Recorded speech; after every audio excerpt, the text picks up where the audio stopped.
ദേ നമ്മുടെ കൃഷ്ണനെയൊക്കെ എടുത്തിട്ട് നമ്മൾ കണി ഒരുക്കാൻ പോവുകയാണ്. പക്ഷെ നമുക്ക് വിഷുക്കണി ഒരുക്കാൻ പറ്റുമെന്നോ വിഷുക്കണി കാണാൻ പറ്റുമെന്നോ ഒന്നും കരുതിയതല്ല.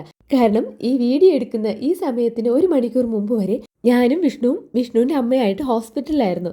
കാര്യം അമ്മയ്ക്ക് ഡയാലിസിസ് ചെയ്യുന്നതാണെന്ന് പറഞ്ഞിട്ടുണ്ടായിരുന്നു ഞാൻ പല വീഡിയോയിലും. അമ്മയുടെ കയ്യിൽ ഫിസ്റ്റുല വർക്കാകുന്നില്ല. അപ്പോൾ കഴുത്ത് വഴി വീണ്ടും ഡയാലിസിസിന് വേണ്ടിയിട്ടുള്ള ട്യൂബ് ഇടുന്നതിൻ്റെ ആവശ്യത്തിനാണ് നമ്മൾ പോയത്. കണി വെക്കാനുള്ള സാധനങ്ങളൊന്നും മുന്നേ നമ്മൾ വാങ്ങി വെച്ചിട്ടുണ്ടായിരുന്നില്ല. പക്ഷെ എത്ര രാത്രിയാണെങ്കിലും കണി വെക്കുന്ന സാധനങ്ങളൊക്കെ നമുക്ക് കിട്ടും. പക്ഷെ കണിക്കൊന്ന പൂ കിട്ടാനാണ് പാട്. പിന്നെ രാത്രി തന്നെ വന്നിട്ട് അനിയത്തിയുടെ വീട്ടിൽ പോയി അവിടെ നിന്ന് അവർക്ക് കിട്ടിയ കണിക്കൊന്നേന്ന് കുറച്ച് പൂവ് ഞങ്ങൾ ഇങ്ങനെ അടിച്ചുകൊണ്ട് വന്നു. നമ്മളിതെല്ലാം മേടിച്ച് വീടെത്തിയപ്പോഴേക്കും രാത്രി 10-10:30 ആയിട്ടുണ്ടായിരുന്നു. കണിയൊരുക്കണമെന്ന് പറഞ്ഞ് ബഹളം വെച്ച് നടന്ന കല്യാണിക്കുട്ടി അവിടെ ഉറക്കമായിട്ടുണ്ട്. പിന്നെ ഞാനും വിഷ്ണുവും കൂടെ തന്നെ എല്ലാം റെഡിയാക്കി എടുത്തു. ഈ ബാക്കിൽ തൂക്കിയിരിക്കുന്ന പ്ലാസ്റ്റിക്കിന്റെ കണിക്കൊന്നയാണ്.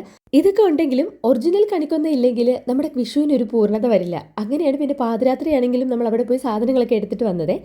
അങ്ങനെ ദേ തേങ്ങയൊക്കെ മുറിച്ച് അതിനകത്ത് കോയിൻസ് ഒക്കെ ഇട്ട് നമ്മൾ ആവശ്യമുള്ള സാധനങ്ങളെല്ലാം കണിയിൽ വെച്ചു.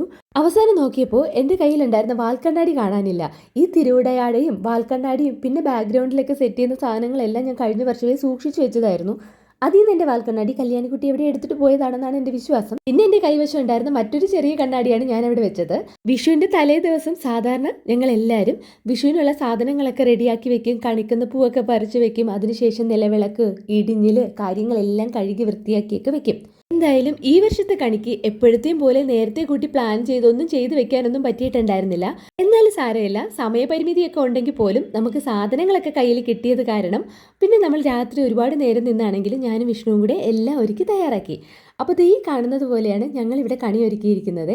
എല്ലാവരും വീട്ടിൽ കണിയൊക്കെ ഒരുക്കി കണിയൊക്കെ കണ്ടു കാണുമല്ലോ അല്ലേ? അപ്പോൾ ഇനി നമുക്ക് പോയി കിടന്നുറങ്ങിയിട്ട് രാവിലെ എഴുന്നേറ്റ് വന്നിട്ട് കണി കാണാം. ഇതിപ്പോൾ അടുത്ത ദിവസം രാവിലെയാണ്. ഞാനാണ് ഫസ്റ്റ് ഉറക്കം എഴുന്നേറ്റ് നിലവിളക്കിൽ എണ്ണയൊക്കെ ഒഴിച്ച് തിരിയൊക്കെ ഇട്ട് നിലവിളക്ക് കത്തിച്ചതിന് ശേഷം ഓരോരുത്തരെയായി വിളിച്ചുകൊണ്ട് വന്ന് കണി കാണിക്കും. ആദ്യം ഞാൻ വിളിച്ചെഴുന്നേൽപ്പിച്ചത് കല്യാണിക്കുട്ടിയായിരുന്നു കേട്ടോ. കല്യാണി എടുത്തുകൊണ്ട് വന്ന് അവിടെ നിർത്തി കണി കാണിപ്പിച്ചു. അമ്മ എഴുന്നേറ്റിട്ടുണ്ടായിരുന്നു. അമ്മയെടുത്ത് ഞാൻ വിളക്ക് കത്തിച്ചു എന്ന് പറഞ്ഞു. അമ്മയും വന്ന് കണി കണ്ടു. അമ്മയ്ക്ക് ഇന്ന് ഡയാലിസിസിന്റെ ദിവസമാണ്. അങ്ങനെ പിന്നെ വിഷ്ണുവും കണി കണ്ട ശേഷം അവർ രണ്ടുപേരും കൂടെ നേരെ ഹോസ്പിറ്റലിലോട്ട് പോയി. കല്യാണിക്കുട്ടി ഞാനും കൂടെ പെരുപ്പങ്കോട് ശ്രീകൃഷ്ണസ്വാമി ക്ഷേത്രത്തിൽ പോകാൻ പ്ലാൻ ചെയ്തെങ്കിലും ഇന്ന് ഭയങ്കര തിരക്കായ കാരണം തിരിച്ചു വരാൻ ലേറ്റ് ആകുമെന്ന് വിചാരിച്ച് ഞങ്ങൾ പിന്നെ അത് പോയില്ല. വീട്ടിൽ ചെറിയൊരു വിഷുസദ്യ ഒരുക്കാനായിട്ട് ഞാൻ പ്ലാൻ ചെയ്യുന്നുണ്ടായിരുന്നു. പോയി തിരിച്ചു വരുമ്പോൾ ലേറ്റായ ഇതൊന്നും നടക്കില്ല. അമ്മയൊക്കെ ഇനി വരുമ്പോൾ 11 മണിയാവും. അങ്ങനെ പിന്നെ ഞങ്ങൾ കണിയൊക്കെ കണ്ട് ഫോട്ടോസൊക്കെ എടുത്തു.